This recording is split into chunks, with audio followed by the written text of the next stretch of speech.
pertama ini berjumlah 684 kepala keluarga, terdiri dari 9 desa. Dari jumlah 14 desa, yang 5 desa nanti ikut pada tahap kedua, yang jumlahnya 1.276 kepala keluarga.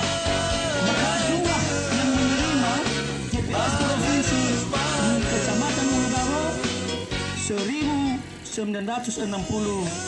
kepala keluarga. Kemudian untuk betul-betul berapa desa kami lalui selama ini, masih ada lagi masyarakat kita yang belum terdaftar sebagai penerima BLT. Bukan ini, Pak, usulan saya katakan ini masih ada masyarakat kita. Tapi kami dari lembaga DPD berterima kepada pemerintah daerah karena ada pendataan uang.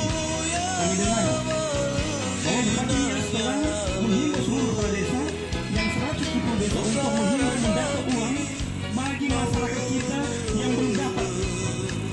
Itu antusias kabupatennya atau para wakil bupatinya dalam hal merekrut semua masyarakat kita untuk dapat menerima sesuai dengan yang diterima oleh teman-teman kita semua. Dengan demikian, saya tidak perlu lagi untuk menyampaikan sesuatu. Dan di sini kami katakan bahwa walaupun pembangunan ada di Ulugaro, yang menjadi sekarang tentang saya saat ini adalah ruas jalan populasi ini. Dan persoalan ruas populasi ini sangat prioritas. Makanya harapan kami ke depan kepada pemerintah daerah bersama-sama dengan kami, mari kita betulkan ke depan ini bagaimana cara supaya ruas jalan ini ke depan betul-betul bermanfaat bagi kita semua.